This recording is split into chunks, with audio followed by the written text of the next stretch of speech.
cheia de graça, convosco, sois vossas mulheres, frutuosamente Jesus. Santa Maria, Mãe de Deus, rogai por nós, pecadores, agora e na hora de nossa morte. Amém. Auxílio dos cristãos, rogai por nós. Pai, Filho e Espírito Santo. Amém. É uma experiência nova dar uma aula assim gravada para pôr no site. E depois de 50 anos de magistério, a gente recomeça como se fosse uma primeira aula na vida, né? É sempre interessante, né? Porque todos esses aparelhos inibem um pouco. Então, até que nós nos acostumemos, a aula não vai sair tão natural. Mas eu queria dar no site Monfort uma série de aulas para os nossos leitores sobre história. Evidentemente, o que nos interessa é tratar bastante da Idade Média, que é tão atacada por ser a época em que a Igreja Católica teve maior influência sobre toda a humanidade. E por isso os inimigos da Igreja atacam muito. Nós começaríamos então por defendê-la, mostrando qual é o bem que a Igreja fez ao mundo na Idade Média. A Igreja é o corpo místico de Cristo e só podia ter feito um bem enorme à humanidade. Aqueles que chamam a Idade Média de Idade das Trevas são aqueles que detestam a luz. São as corujas da história que falam mal da Idade Média. Porque para as corujas o sol é treva, a noite é que é luz. Então são esses morcegos da história que detestam a Idade Média e chamam Idade das Trevas.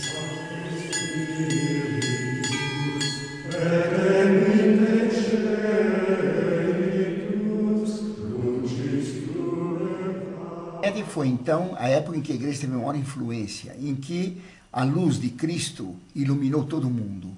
E é claro que, para aqueles que detestam a luz, a Idade Média é a Idade das Trevas. Assim como os morcegos consideram o dia tenebroso, assim também esses inimigos de Cristo, luz de Deus, inimigos da Igreja Católica, eles não veem a luz de Cristo, eles não veem a luz da Igreja e a chamam de treva. Eles falam que a Idade Média foi a Idade das Trevas, da ignorância, da violência, da estupidez, da barbárie. Ora, isso é absolutamente contra a realidade. A Idade Média foi uma idade apaixonada pela luz. Tudo na Idade Média falava de luz. Primeiro ponto importante, eles dizem Idade das Trevas porque consideram que o mundo moderno, idade do racionalismo, dominada pela razão humana, esse mundo seria o mundo luminoso, é o mundo do iluminismo. Já os renascentistas, antes do iluminismo, tinham chamado a Idade Média de Idade Gótica, quer dizer, Idade dos Godos. E criticando a Idade Média como Idade dos Bárbaros Godos, sem querer eles deram um nome bonito. Porque na língua germânica dos bárbaros, Gott é Deus. E gótico quer dizer divino. É o adjetivo de Gott, não é verdade? Então, querendo ridicularizá-la, acabaram dando um nome muito conveniente. Porque a Idade Média foi a Idade da Luz. Eles costumam dizer que a Idade Média foi a Idade das Trevas porque dizem que a Idade Média foi a época de ignorância, em que dominava a fé e não a ciência, não o saber, não a verdade. E por isso, então, ridicularizam aqueles tempos bárbaros como se fossem tempos de ignorância. Ora, os que dizem isso nas escolas, nas faculdades, estão numa contradição enorme. Porque foi a Idade Média exatamente que, aplicando a ordem de Cristo e de ensinar a todos, que estabeleceu as universidades. A universidade, a faculdade, começou na Idade Média. Não havia isso antes. Na Antiguidade, não havia universidades. O saber na Antiguidade era um saber secreto. Não, porque na Antiguidade o que valia era o poder. E como o saber traz poder, procurava-se não ensinar para todos. Cada mestre tinha um grupo de discípulos que ensinavam só para eles. Pitágoras, lendário, mas grande filósofo e matemático, ele exigia até juramento dos discípulos para não contarem aquilo que ele ensinava. O famoso teorema da quadrada da hipotenusa igual a soma dos quadrados dos catetos, o teorema de Pitágoras, havia juramento dos discípulos dele para não contar o que era. Todo o ensinamento de Pitágoras era secreto. Mesmo Platão, muita coisa era secreta. Então, na Antiguidade, o saber era seletivo, ensinava só para alguns que eram preferidos de um mestre e nunca para todos. Cristo mandou ir ensinar a todos. Por isso a Igreja, desde que ela pôde ter liberdade, ela estabeleceu a escola. Então, quando surgiram as primeiras igrejas, logo junto à igreja tinha uma escola para ensinar a ler, ensinando a ler através da Sagrada Escritura. Sempre foi assim. Na Idade Média, onde é que se ensinava? Nas abadias primeiro, e depois nas catedrais. nas cidades, quando surgiu o grande movimento de urbanização no século XIII, que as catedrais citadinas começaram a ter maior importância que as abadias, imediatamente se fundaram as universidades. As primeiras universidades foram universidades, as faculdades primeiras foram faculdades de medicina, porque o primeiro bem é manter a vida. Claro. Depois se fundaram faculdades de direito, Bolonha, por exemplo. Montpellier era de medicina. Eu creio que a de Salerno, de Salerno, era também de medicina. A de Bolonha era de direito. E, finalmente, a de teologia, que é a Universidade de Paris, a famosa Sorbonne, fundada por um homem com esse nome. Essas faculdades ensinavam para todos. Todas as pessoas podiam ouvir. A igreja fazia questão de ensinar para todos.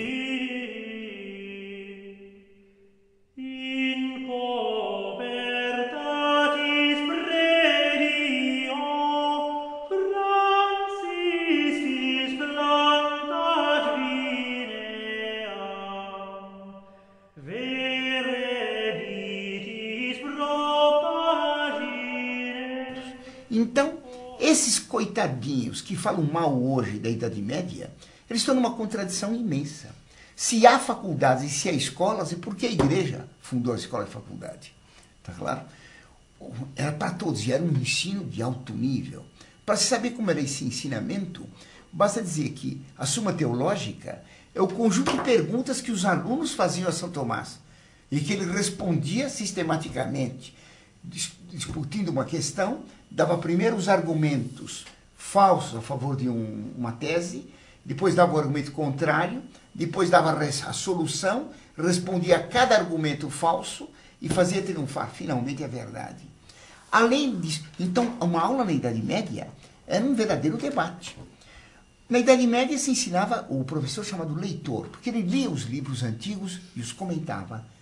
Então era o lente, como se diz hoje, aquele que lê.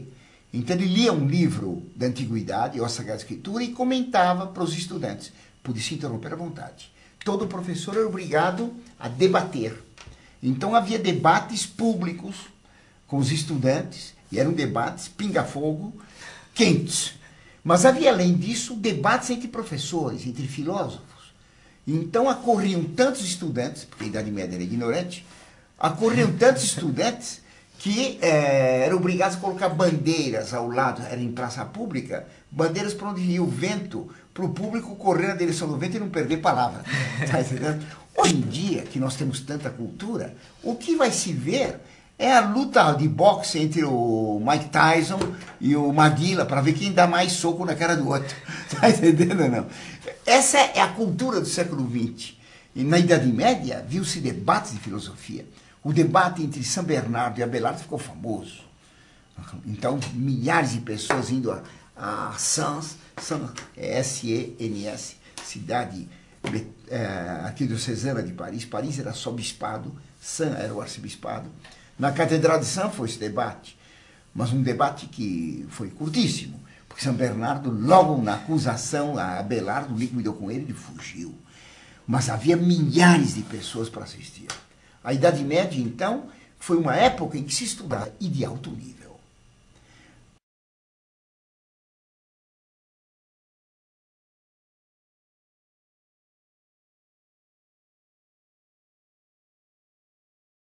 Então, foi a Idade Média que produziu filósofos como São Tomás, um teólogo como São Tomás, como São Boaventura, o Santo Alberto. Santo Alberto foi mestre de São Tomás, como Alexandre de Alès. Quer dizer, eram filósofos de altíssimo nível. Tá claro? Porque deve-se compreender o seguinte. Muitas vezes o estudante pensa que na Idade Média grande filósofo foi São Tomás e não havia mais nenhum. Isso é um absurdo. Assim como numa planície não se levanta de repente uma montanha, na planície amazônica, não aparece de repente uma montanha sozinha, o Everest, sem nada ao lado, assim na história nunca aparece um grande homem sozinho. Aparece sempre um grande homem cercado de gênios um pouco menos que ele e assim por diante. Como numa montanha muito elevada, tem em volta montanhas menores, montanhas médias, montanhas pequenas, depois tem colinas, morros, não se passa do pico, Everest de repente para a planície. Isso não existe. Toda montanha está numa cordilheira. E todo gênio tem em volta de si uma multidão de homens de grande valor que o cercam. Porque se houvesse um gênio sozinho, só São Tomás, quem que era aluno desse gênio? Ele sozinho, o resto, uma multidão de analfabetos, ele não podia ensinar ninguém. Se nós tivéssemos com São Tomás a multidão que nós temos hoje, eles não aprenderiam nada. São Tomás não teria alunos, porque é muito difícil. A Suma Teológica é difícil de estudar lá hoje. Imagine o povo que ouvia. Aliás, na própria antiguidade, tá claro, aqueles filósofos antigos, eles ensinavam só para alguns, mas não eram tão poucos quanto pode parecer. Não era para todo o povo, mas era para um número razoável. Quer dizer, o nível intelectual era muito grande em Atenas, mas muito mais alto na Idade Média. Tá claro? Então, o ensino na faculdade era enorme. A Idade Média não produziu apenas na filosofia, sim. Ela produziu, por exemplo, um homem como Dante, que era um homem de más ideias, mas um poeta inigualável. Eu não conheço Homero e a Ilíada e a Odisseia em grego, porque eu não estudei grego.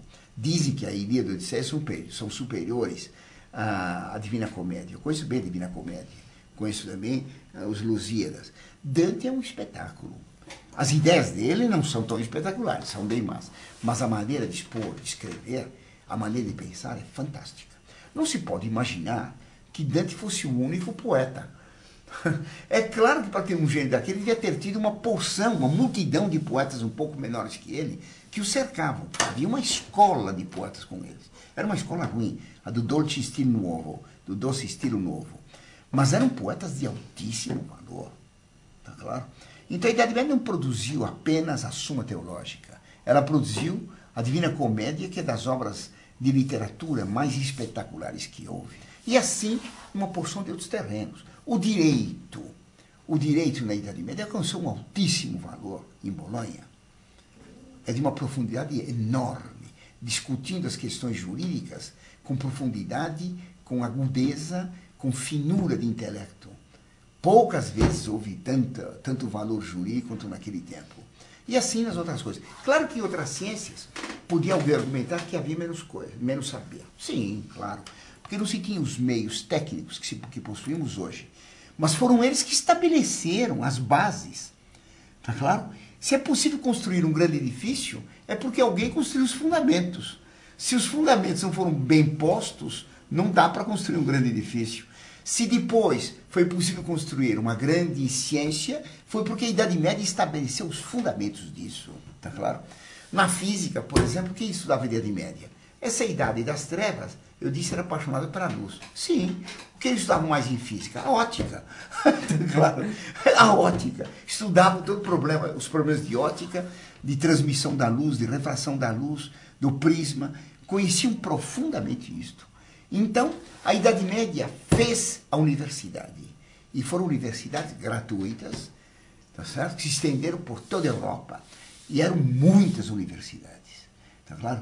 Em Portugal houve Coimbra, na Espanha Salamanca, tá certo? Depois Alcalá, e na França foi Montpellier, foi depois a Sorbonne, tá certo? Na Itália foi a Universidade de Bolonha, a de Nápoles, a de Salerno. Foram depois na Inglaterra, Oxford, na Alemanha, a Universidade de Colônia, a de Praga, e foram se multiplicando até em Uppsala, lá em cima nos países escandinavos.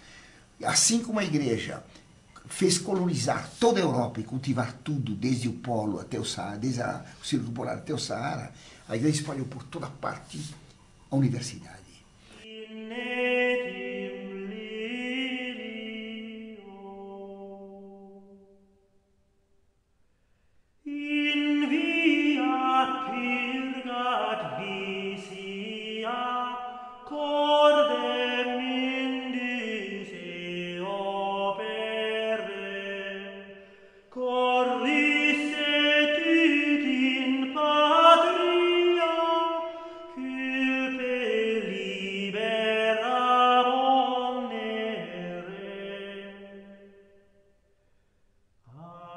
E era um saber bem elevado. Se depois se pôde continuar, é porque havia mestres. Os renascentistas, que desprezavam a Idade Média até, alguns deles reconheciam que eram pigmeus, que só viam mais longe porque estavam apoiados nos gigantes da Idade Média, que tinham estabelecido os fundamentos de toda a cultura ocidental. Está claro? Então a igreja fez isso. Ela fez a escola também. Eu disse que fez a escola nas abadias, nas igrejas, ensinava-se o catecismo, ensinava-se a ler através da Sagrada Escritura e dos Salmos. Está claro? E os alunos eram de todas as classes. Assim, por exemplo, o abade Suger, que era filho de servos da gleba, foi colega na escola do rei Luís VII. Ficaram amigos. Um era camponês, o outro era rei. Tá claro? O abade Suger era um homem de extrema capacidade. O rei acabou nomeando ele abade da abadia de Saint-Denis, que era a necrópole dos reis da França, e ele acabou se tornando regente da França. Então, todo mundo podia aprender. Ao lado da universidade, da faculdade, gratuita, como eu disse, o estudante podia passar por qualquer faculdade. Entrando em Paris, ele estudava em Paris, mas ele podia passar a estudar em Praga, em Cracóvia, ou em Nápoles. Ele podia variar de local à vontade. Estudava sempre latim, que era a língua culta, como hoje é o inglês, tá certo? Mas naquele tempo todo mundo entendia o latim e a aula era dada em latim, tá certo? Além disso, havia da Faculdade de Medicina, havia sempre, no conjunto da catedral, havia sempre o hospital.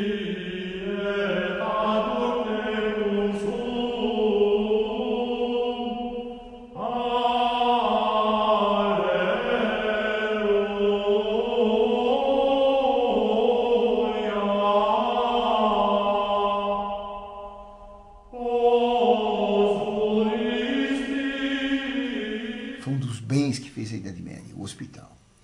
Porque a antiguidade desprezava os fracos, e o doente é fraco. A antiguidade, ela desprezava os fracos. Tudo que era fraco, ela punha em baixo nível. Então, o derrotado podia ser massacrado ou escravizado. O escravo era considerado um objeto. O doente era eliminado. Em Roma, o pai podia, depois de 5 dias do nascimento da criança, examinando o filho, diante de testemunhas, ele podia determinar a morte da criança, jogando para os lobos, porque a criança tinha algum defeito, ou simplesmente porque era débil. A Idade Média fazia o contrário. Todo fraco devia ser protegido. O doente, o pobre, tá certo? O vencido, a mulher, o ignorante, o leproso, tudo assim. E por isso, junto à catedral não era só o prédio onde se tinha a cadeira, o bispo, onde se realizava o culto oficial de uma diocese. A catedral era um conjunto de edifícios que incluía o que se chama hoje catedral, onde tinha a cátedra do bispo, a residência do bispo, a casa do cabido, dos cônegos que geriam a diocese, e o hospital. Na França, a Maison Dieu, em Portugal, Santa Casa de Misericórdia. Sempre junto à catedral tinha um hospital. E o hospital era gratuito. Não havia INSS. A igreja que cuidava de todos os doentes. Então, a benfeitoria que a igreja fazia era enorme. Ela ensinava através da universidade, ligada sempre ao bispo e à catedral, e além de ensinar, ela cuidava dos doentes. Foi a igreja que inventou o hospital. A Igreja Católica da Idade Média fez, por ter feito a universidade, fez um bem imenso à humanidade. Não haveria nenhuma faculdade hoje, nenhuma ciência se não tivesse existido a Idade Média com a universidade. Foi ela que estabeleceu as bases para se desenvolver o conhecimento humano. E hoje, os ingratos dizem que a Idade Média foi ignorante. É muita ignorância do mundo moderno. Mas não fez só isso, fez um hospital. Na antiguidade não havia hospitais. No mundo pagão não havia. É Cristo que ensinou que devia se cuidar do doente como o bom samaritano cuidou. Então, foi a igreja que fez o hospital, desde os primeiros tempos do cristianismo. Na antiguidade, o leproso, por exemplo, era considerado um maldito. E como se julgava que a lepra era contagiosa, eles atiravam pedras para expulsar o fulano. Na Idade Média, a igreja isolava o leproso, ela fazia o leprosário. Mas ela convencia moços e moças sadios para ir ao leprosário cuidar dos leprosos. Compreende, não? E era uma coisa magnífica ter moços que renunciavam à vida normal para ir cuidar de leprosos. Naquele tempo não havia cura. E a lepra era uma doença tremenda. Tá claro? Lá a pessoa tem a impressão de estar apodrecendo viva. Muitos deles acabavam morrendo lá dentro doentes. Mais ainda, no leprosário, os monges que cuidavam dos leprosos não podiam governar. Quem governava era um leproso. Os doentes elegiam um leproso para ser chefe do hospital e os sadios tinham que obedecer ao leproso. Quer dizer, nem mandar no hospital eles podiam, tá claro não. Mas a igreja fez os hospitais. Quando havia peste, tá claro, era a igreja que suscitava homens e mulheres que, em vez de fugir dos pestíferos, iam cuidar deles. Quando houve peste no tempo de Santa Catarina, no século XIV, já, 14, 15, não me lembro agora da data, Santa Catarina de Siena, ela era muito moça, ela era uma moça analfabeta, com uma grande sabedoria. Ela foi com os discípulos dela cuidar dos doentes. E uma hora lá, um discípulo dela ficou doente, pegou a peste. Quando ela viu o discípulo dela doente, falou: quem te deu ordem para você ficar doente? Fica de pé já, eu quero que você cuide dos outros e não fica doente.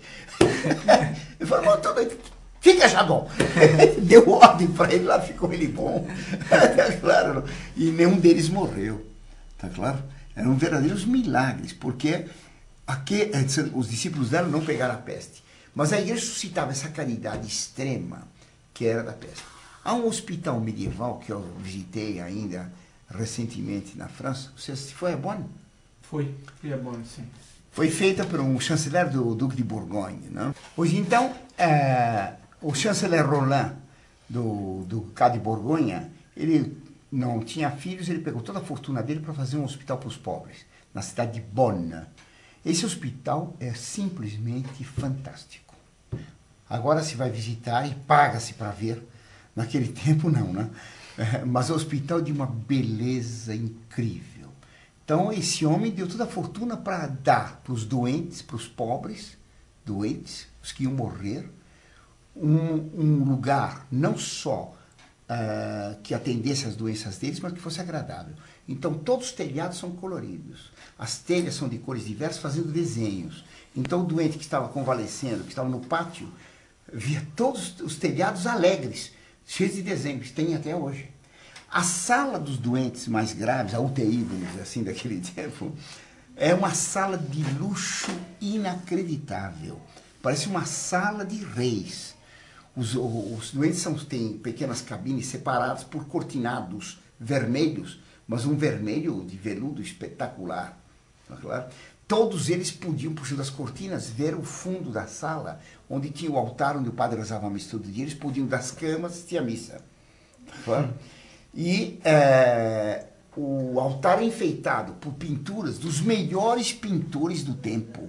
Então tem uma pintura no fundo, é um quadro famoso de Roger van der Weyden, que é uma das obras-primas da pintura flamenga, mas uma maravilha. Todo hospital é simplesmente fantástico. E aquilo era feito para os pobres. Tá claro? A Idade Média, ela tinha o cuidado com o pequeno. Ela nunca abusava do pequeno. Por isso que até hoje sobraram pequenos paizinhos minúsculos. San Marino, por exemplo.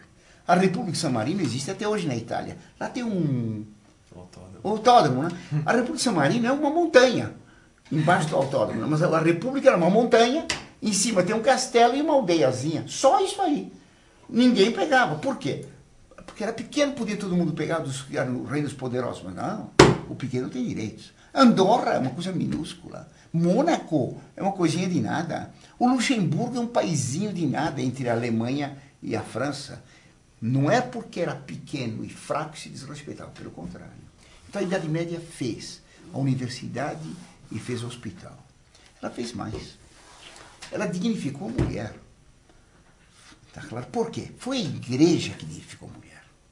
Ao contrário do que dizem os feministas e as feministas hoje, uma tolice. Na antiguidade, quem que era famosa? Qual é a mulher famosa da antiguidade? Pergunta para qualquer um em qualquer escola. Eles vão citar quem? Vão citar Cleópatra, certo? Vão citar Messalina, vão citar Semíramis, vão citar Safo, isto é, mulheres, Agripina, vão citar mulheres famosas pela corrupção. Cleópatra foi amante do próprio irmão, foi amante de Otávio, quis ser amante de César, amante do primeiro que chegasse. Claro, não, era um monstro. Messalina, mulher do imperador Cláudio, o nome dela ficou como sinônimo de meretriz, de tanto que ela não valia nada. Safo é famosa pelo homossexualismo. Semíramis é famosa pela corrupção, já dizia Dante dela, né? Aquela que fez do que era ilícito, lícito. Tá claro? Tudo que não prestava era lícito. Então, Agripina foi mãe de Nero. Tá claro? Ela tinha tal horror do filho, que mandou matá-la, tá claro? Que quando chegaram os legionários para matá-la, disse para os legionários, fere ventre, quer dizer, me põe a espada no meu ventre, por ter produzido esse monstro que é meu filho. O marido dela, que não valia nada também, Enobarbo, dizia, de mim e de você, só pode nascer um monstro. Nasceu o Nerinho. O verdadeiro de Cristo. Então, as mulheres famosas da antiguidade eram famosas pelo vício. É o mau cheiro delas que chegou até hoje. Começa a Idade Média. Qual é o primeiro nome que aparece? Santa Clotilde. Rainha. Pela primeira vez a mulher é rainha e santa, virtuosa. Não era apenas rainha, mas era rainha santa. E governava a França, tá claro não? Santa Radegunda, tá certo? A imperatriz Santa Cunegondes, Santa Isabel de Hungria, duquesa de Hungria, Santa Isabel de Portugal, tá claro? Uma porção de rainhas santas e que tinham um papel importante na história. Assim, por exemplo, Branca de Castela, tá certo? A mãe de São Luís. Essas mulheres eram famosas pela virtude. Foi a Idade Média que tornou a mulher digna. Isso só podia ser. Porque se a Idade Média foi quem mais honrou Nossa Senhora, todas as catedrais praticamente, acho que 90% são dedicadas a Notre Dame, a Nossa Senhora de tal lugar e tal outro, tinha que cultuar Nossa Senhora por ser mãe do Verbo de Deus, porque foi por meio de uma mulher que Deus salvou o mundo. Uma mulher, Eva, tinha perdido os homens. Uma mulher, por meio de uma mulher, veio a salvação, Maria. E por causa de Maria, a mulher era sumamente valorizada. A Idade Média sempre destacou a mulher. Tá claro? Sempre, sempre, sempre. Então bastaria essas coisas para mostrar como a Idade Média foi excelente. Foi ela que fez a universidade, foi ela que fez o hospital, foi ela que dignificou a mulher. Mas fez mais também. Na Antiguidade, havia escravidão. Na Idade Média, não. Como é que foi abolida a escravidão? Foi feita uma lei áurea? Não. Porque acabar com a escravidão por meio de lei significa que tiveram que impor a libertação. A igreja foi tornando cristãos todos aqueles povos pagãos. E à medida que eles se tornavam cristãos, eles iam ver que não tinha cabimento escravizar, como escravizavam os antigos. E foram soltando. Na Antiguidade, Aristóteles, que foi o maior filósofo da antiguidade, um dos maiores gênios de toda a história, Aristóteles dizia que o homem tem dois tipos de instrumentos. Os instrumentos inanimados e os instrumentos animados. Exemplo de instrumento inanimado: a pá, a picareta, tá claro? A enxada, a vassoura. São instrumentos inanimados. Os instrumentos animados: o boi, tá claro? O cavalo, o escravo. Quer dizer, colocava-se o escravo no nível dos animais. E o patrão antigo podia matar os escravos. Nero experimentava os venenos que queria dar para os inimigos, feito por uma escrava, Locusta, experimentava no primeiro escravo que passasse. Pegava toma aqui uma colherada, para ver como ele reagia, como ele sofria com aquele veneno, para ver se convinha daquilo para os inimigos dele. Tá claro? Quer dizer, o escravo, cobaia. Mais ou menos como querem agora fazer os embriões, fazer deles cobaias humanas. A igreja sempre respeitou a vida humana. E por isso a igreja, à medida que tornou os homens cristãos, os escravos foram libertados. O patrão que tinha um escravo cristão e ele se tornava cristão, é claro que dava liberdade, não tem cabimento. Então não se sabe quando acabou a escravidão, porque não tinha, não houve lei áurea. No ano 500 praticamente não havia mais escravo nenhum. A Idade Média começou em 476. Fala-se muito dos servos da gleba. Servo da gleba não era escravo.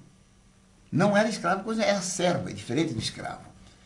O nome pode confundir. Ah, mas era ligado ao... Diz o professor do cursinho que quando um nobre vendia uma terra para outro, vendia o servo junto. Sim.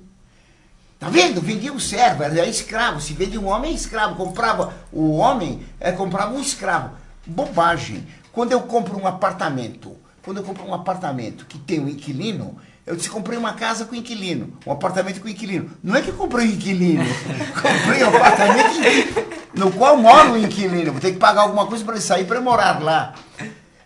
O servo da gleba era unido à terra, no seguinte sentido. O servo pagava, era um colono, ele pagava pelo terreno onde ele trabalhava, que era de um nobre, pagava um imposto fixo para todos os tempos. Então, os impostos marcados lá no começo da Idade Média duraram até 1789. Com o tempo, aqueles preços ficaram ridículos. Então, muitos nobres queriam vender, simulavam vender a terra, vende para outro. Aquele manda embora os camponeses, depois tornava a vender para mim, tá entendendo? Não. Eu contratava os camponeses com um preço maior, aumentava o aluguel. Um truque para aumentar o aluguel, era proibido. Quem compra a terra tem que ficar com o camponês que está nela, pagando o camponês o mesmo imposto que pagava antes. Não podia aumentar nunca o imposto do camponês. Então vender a terra com o camponês era para proteger o preço que o camponês pagava, não sei se entenderam, para impedir vendas simuladas que permitissem uma troca do imposto para o camponês.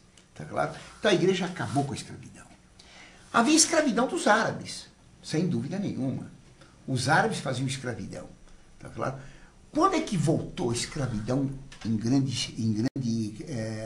quantidade? Foi com o Renascimento. Foi no século XV.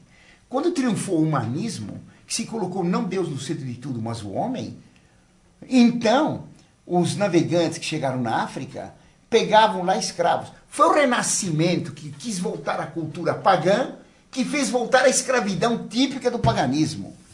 Tá claro? Mas a escravidão na Idade Média não existiu. Quer dizer, a igreja fez isso muito bem. Tá claro?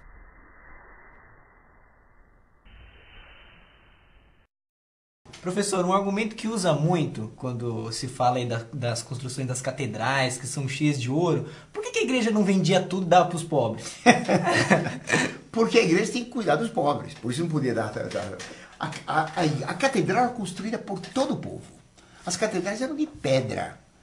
Elas tinham riqueza, a riqueza de pedra, a riqueza da habilidade da construção, porque são obras geniais. Recentemente vi um texto de um homem que se apresenta como defensor da Idade Média, como medievalista, e que escreveu o seguinte: os medievais não sabiam fazer cálculos. É o Dr. Plínio Corrêa de Oliveira, da TFP. Os medievais não sabiam fazer cálculos, por isso põem nas catedrais um monte de amparos para a catedral não cair, os arcos botantes, porque não sabiam fazer cálculos. Um absurdo.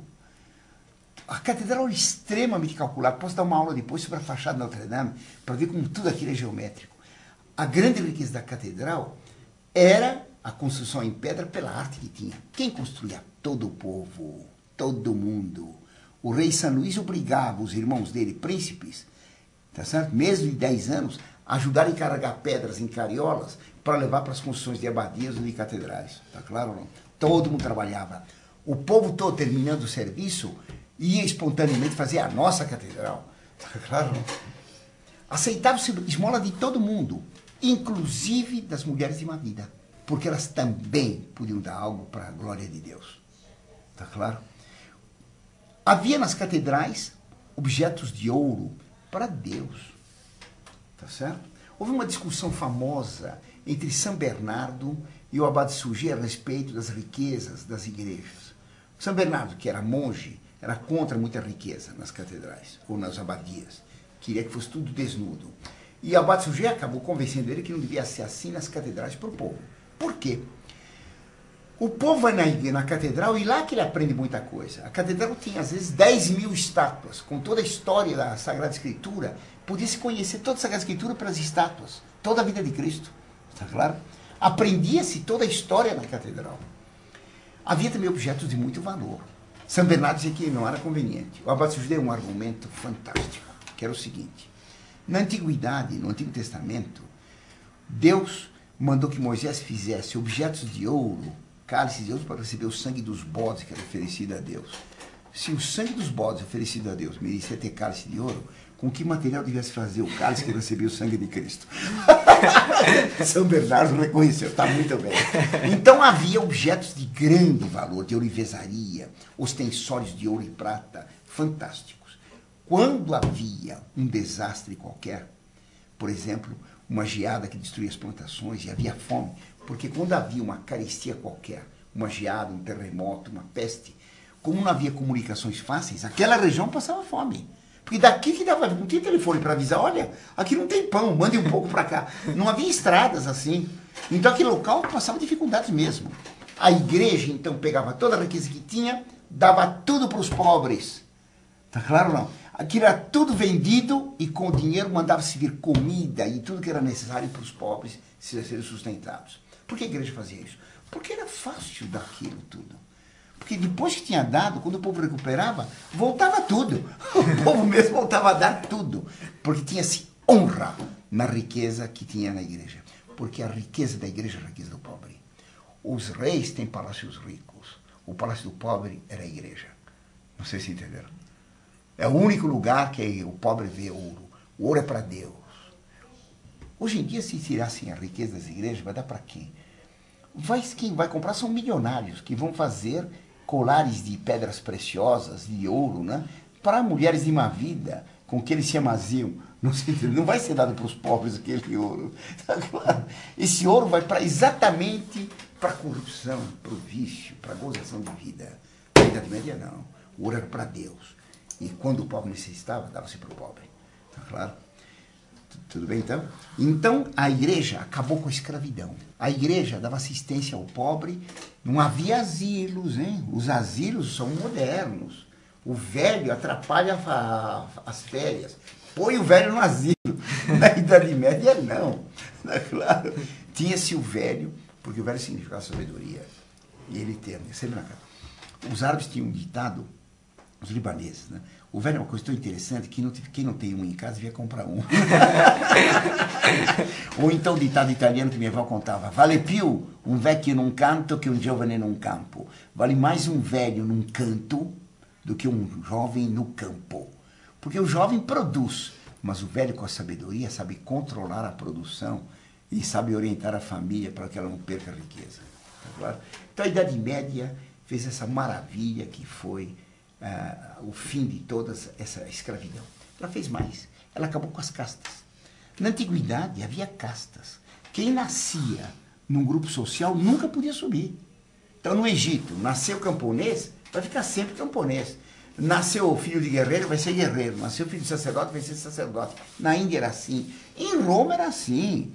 Quem nasceu de família patrícia tinha todos os direitos. Quem nasceu de família plebeia não tinha direito nenhum. Quem nasceu de escravo era escravo. Não podia subir nem descer. Onde nasceu tinha que ficar. E era obrigado a casar com pessoas da mesma casta. A igreja foi contra isso. Por quê? Não tem cabimento. Porque se fazemos um regime de casta, vira tudo a Índia, né? Você veja bem, se ninguém pode subir nem descer, quem está embaixo vai se esforçar? Não adianta. Para que esforçar-se? Ele vai estar sempre naquele nível baixo, vai ser sempre pária, tá certo? Sempre plebeu, sempre escravo. Ele não se esforça.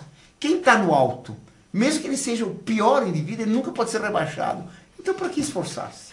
Daí, a sociedade de casta ser parada, cristalizada. A igreja não. A igreja permitiu que houvesse movimentação na sociedade. Assim, qualquer camponês podia se tornar padre. Pode ou não pode? Mas tornando-se padre, podia se tornar bispo, não podia? Podia virar cardeal. E podia ser eleito. Não é? Que nem o Ratzinger. Claro, não. A família do Ratzinger é uma família de pessoas do povinho. Mas na Idade Média é assim. São Gregório VII, se não me engano, os pais dele eram criadores de porcos. Grandes papas foram filhos de servos da gleba. Tá claro, não? Ficaram monges, ficaram padres, ficaram bispos cardeais pelo saber e pronto, ficaram papas. Então era fácil passar da classe mais baixa, que era dos camponeses, para a mais elevada, que era o clero. Tudo bem? Mas ninguém podia se ficar nobre. Como não? Qualquer um podia ficar nobre. O nobre era um antigo camponês.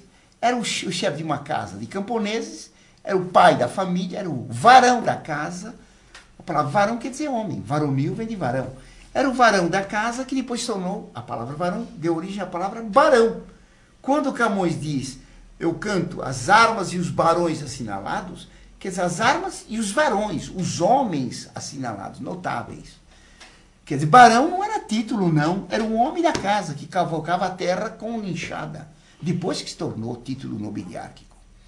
Tá claro? Qualquer um podia se tornar nobre, sim. Prova. Santa Joana d'Arc. analfabeta e camponesa, de pé no chão. Fez um grande heroísmo, se tornou um nobre. Não só ela, mas por causa dela, a cidadezinha dela, a aldeia dela, Dom Remy, foi enobrecida e não pagou mais impostos até a Revolução Francesa. Aí na Revolução Francesa, todas as cidades são iguais. Acaba com o valor de Dom Remy em homenagem a Joana d'Arc. Tá claro? Então ela se tornou nobre. Qualquer pessoa fazendo um ato de heroísmo era enobrecida. Tá claro? Se uma família, durante 3 gerações, usasse tudo que tinha, riquezas, talento, trabalho, em proveito do povo, era enobrecida. Tá claro? Toda pessoa podia ser enobrecida. Era difícil se tornar nobre? Sim. Precisa fazer um heroísmo. Não é pouca coisa. Não, hoje em dia nós pagamos milhões de dólares para um lutador de boxe ou para um jogador enfiar a bola entre 3 paus. Não é verdade, Ana? Na Idade Média se dava valor para quem fazia um heroísmo, que era um pouco mais do que marcar um gol. Tá claro? Ou para um cantor que sabe cantar desafinado um rock horroroso, que são guinchos sonoros e não música. Tá claro? Então, qualquer um podia subir. Era mais fácil descer? Claro. Claro. Para baixo é sempre mais fácil. Era mais fácil um nobre perder o título do que alguém subir. Porque a seleção para as altas classes tem que ser grande. Mas para rebaixar tem que ser fácil. Um nobre cometeu um crime infamante, perde o título. Um nobre abriu uma lojinha para ganhar ter lucro, perde o título. Porque a nobreza conseguia usar todas as qualidades que tem em proveito do outro. O comerciante usava todas as qualidades que tem para pegar o lucro tirado do outro. É o contrário do nobre. Então o nobre não podia ser comerciante. A menos que a cidade fosse comercial. Por exemplo, Veneza ou então Gênova. Aí ele é obrigado a ser comerciante. Correndo todos os riscos do comércio marítimo, naquelas nauzinhas e galeras que facilmente iam para o fundo, com toda a fortuna do nobre. Né? E com o nobre junto. Até de soltar o último glu-glu-glu e a última bolha. Ele não morria de último suspiro, morria de última bolha. Então era fácil ser rebaixado. A degradação de um nobre era uma cerimônia tremenda. A degradação do cavaleiro. Por um crime infamante ele é degradado. Então havia muita mobilidade social. Qualquer um do camponês podia ser nobre. Então a Idade Média acabou com as castas. Ela inventou o que se chamou hoje classes. Não eram bem classes, mas eram estados. O indivíduo pertencia a um estado social. Tá claro? A igreja fazia questão de que, embora houvesse desigualdade de direitos, todos tinham direito à honra. Todos tinham direito à honra. A honra de cada um era extremamente valorizada. Pensa que só se valorizava o clero, por causa dos títulos do clero, cardeal, arcebispo, bispo, ou então os nobres, conde, visconde, barão, na verdade, duque, príncipe. Não. Havia também honra para o povo. Assim, um homem que era um artesão, que começava como aprendiz, depois ficava companheiro, que nós chamamos agora oficial, e depois se tornava mestre. Para ser mestre, ele tinha que fazer obra-prima. O que é obra-prima? Era a primeira obra. Então, o fulano aprendeu a ser marceneiro. Ele ia fazer, para ser mestre marceneiro, tinha que fazer um exame dentre os mestres marceneiros da cidade. Então, em público, dava-se para ele um trabalho a fazer complicado. E ele tinha que executar aquela peça, tá certo? E eram peças difíceis, em público. Se eu não soube fazer, nada. Se ele fazia bem a peça, tinha o título de mestre.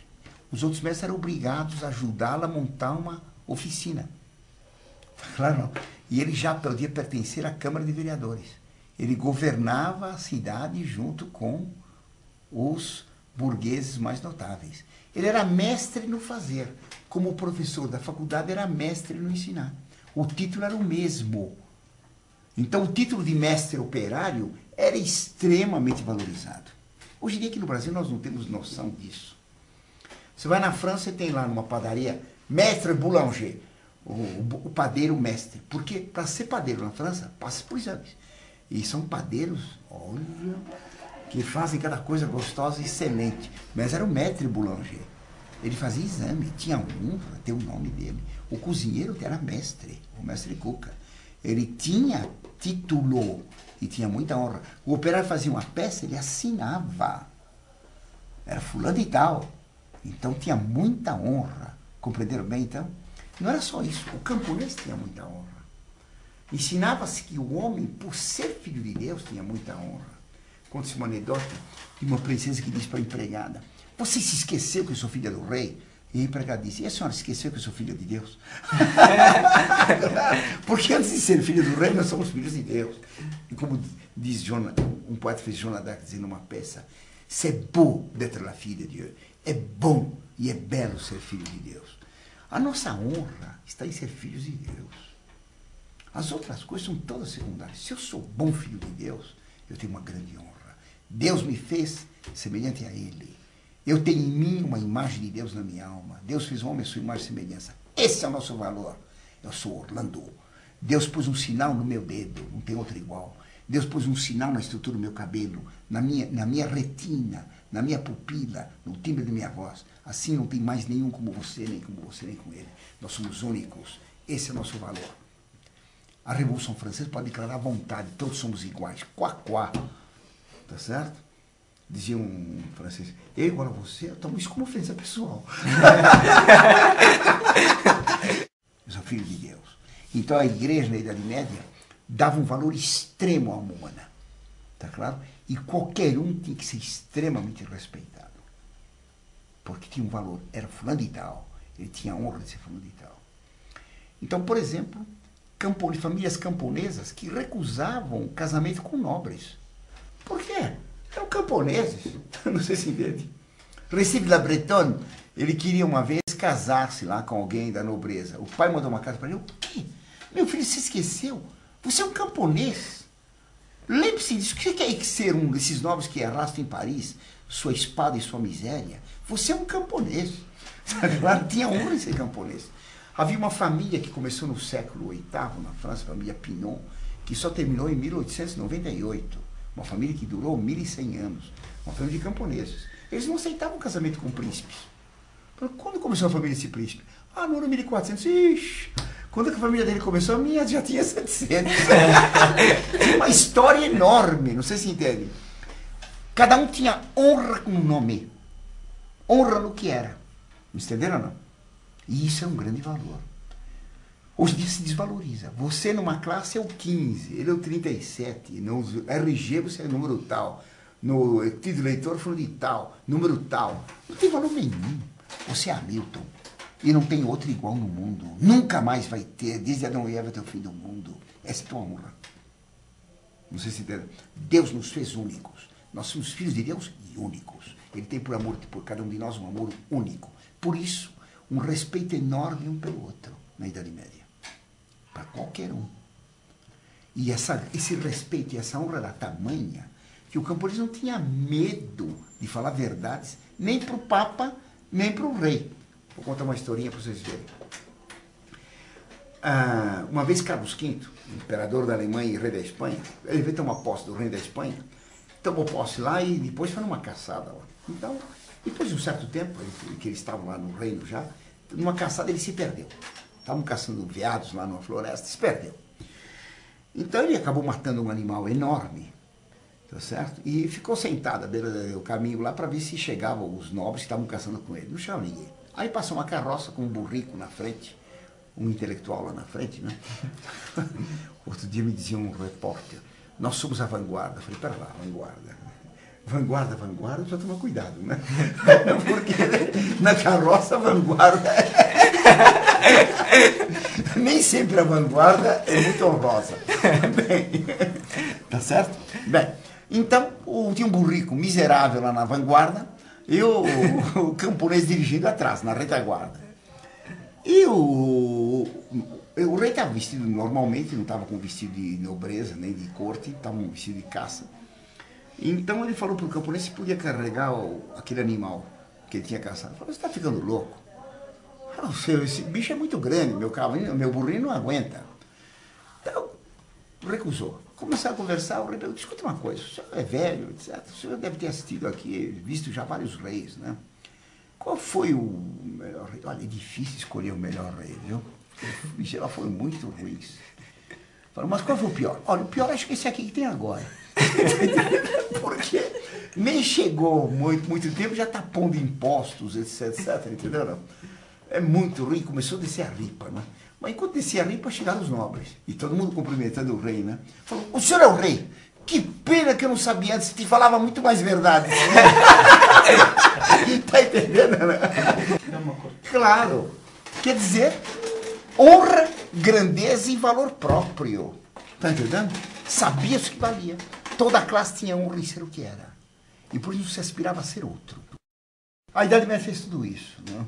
Mas ela fez também, na arte, fez coisas estupendas. Ela fez o gótico, fez o românico e o gótico, que são os estilos mais espetaculares que existem.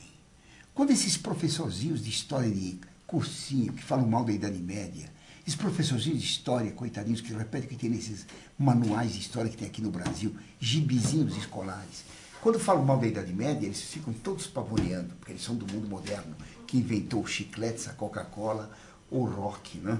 Então, um grande progresso. o Big Mac. Está claro, feito de minhocuçu. Entendendo, não? Na verdade, a arte de valor, esses professores que criticam a Idade Média, quando vão à Europa, o que eles vão ver? Vão ver a Idade Média. Eles vão ver as catedrais, vão ver as abadias românicas, as catedrais góticas e as abadias românicas, vão ver os castelos góticos. Eles vão ver as aldeias dos camponeses, que são uma maravilha. Ainda estive agora na Europa, estive numa aldeiazinha, Egisheim, tá certo? Que é uma coisa fabulosa. Um dos lugares mais lindos do mundo, com casas camponesas, mas de uma beleza, que vale mais que todos os prédios modernos e todos os apartamentos de luxo do mundo. Todo mundo vai lá para ver Egisheim, que é lindíssima. Ninguém vai ver da Europa para ver o Ibirapuera feito pelo Niemeyer, esse horror que tem aí. Então o Anhembi, aquele forno, em vez de ser para pão, forno para formando, né? Um calor brutal lá dentro, aquela feiura. Ou então aquela feiura de Brasília, que nem os deputados conseguem aguentar. Bem, eu estava dizendo, então, vai se ver o gótico. O gótico é uma maravilha. Os especialistas em escultura dizem que não existe escultura mais bela do que a gótica. Tá claro? Pegue-se com a escultura grega, que é de uma perfeição técnica fabulosa. Tá certo? São estátuas perfeitíssimas. Veja as caras daquelas estátuas. Tudo cara despersonalizada. A tal Vênus de Milo, né? Que está caindo todas as toalhas dela. Olha a cara dela, é uma cara de tonta completa. Tá entendendo? Não tem alma aquilo. Pega, por exemplo, uma virgem medieval. Por exemplo, aquela que eu tenho lá. Ou então os Anjos do Sorriso de Reims. Pela primeira vez se fez um rosto humano refletindo uma satisfação de alma, um sorriso. Na antiguidade, as caras eram sempre paradas, né? A boca fechada, os olhos parados, não tinha nenhuma expressão. A Idade Média fez o anjo sorrindo. Não gargalhando, não chorando, mas sorrindo. A Grécia fez uma escultura famosa, mostrando emoção, né? O Laocoonte. Mas é a dor, é o desespero. A Idade Média fez o anjo sorrindo. Tá claro? A beleza das figuras medievais são inacreditáveis. Eu falei do valor dos camponeses. Há uma cena em Reims da apresentação de Jesus Cristo no templo, tem São José, Nossa Senhora, São José com os pombos na mão que vai oferecer para o templo, e tem uma empregada lá de Nossa Senhora. A figura da empregada é das figuras mais belas jamais feitas na história do mundo, como escultura. A Catedral Gótica é inigualável. A Idade Média fez o vitral. O vitral é das coisas mais magníficas que já houve no mundo. O homem foi feito, o olho humano foi feito para a luz, mas não consegue olhar o sol, fonte da luz. A inteligência humana é feita para compreender a verdade, mas não pode compreender a verdade divina que ofusca a inteligência como a luz do sol segue e ofusca os nossos olhos. O olho é feito para a luz e não pode ver o sol. Por isso a Idade Média inventou o vitral, que coa a luz do sol e nós podemos olhar para ele sem que ofenda os nossos olhos. Então o sol passa pelo vitral e fica tudo colorido, a gente entra no arco-íris.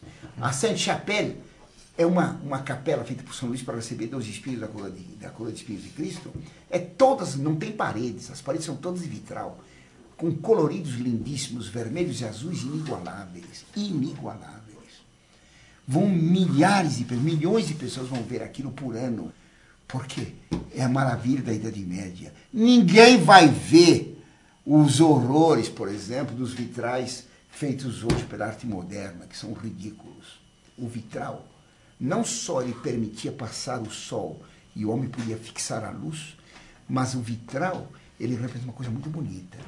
A luz de Deus é Cristo, e veio até nós passando pela Virgem Maria e não rompeu a virgindade dela, ela continua virgem. Era virgem antes do parto, no parto e depois do parto. Assim, a luz de Deus passou pela Virgem e viveu entre nós, cheia de graça e verdade. Assim, a luz do sol passa o vitral e não rompe o vitral, como Cristo, passando pela Virgem, não fez ela perder a virgindade. Está claro? O vitral, a Virgem Maria. Muito bonito. O vitral, é através dele que se pode ver a luz de Deus. É magnífico.